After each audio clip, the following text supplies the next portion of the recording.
الحمد لله رب العالمين والعاقبة للمتقين والصلاة والسلام على سيدنا ومولانا محمد عاليا في درجاته فاطما في تطهيراته حسنا في صفاته شهيدا في تجلياته وعلى آله وأصحابه أجمعين أما بعد أعوذ بالله من الشيطان الرجيم بسم الله الرحمن الرحيم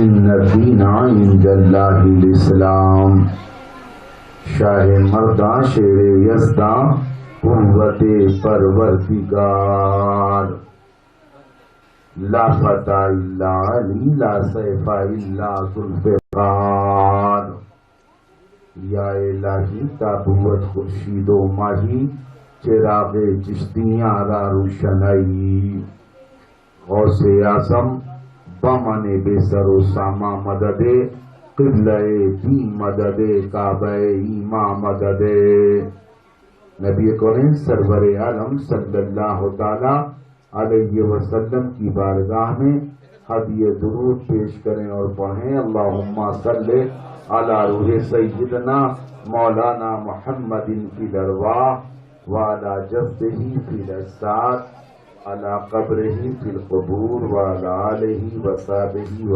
وسلم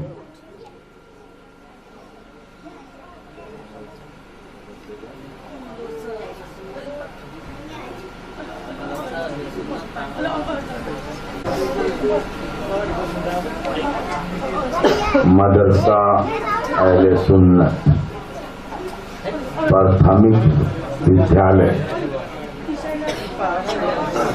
کمگھاس نیپال کا جو ادھاٹن سماروہ ہوا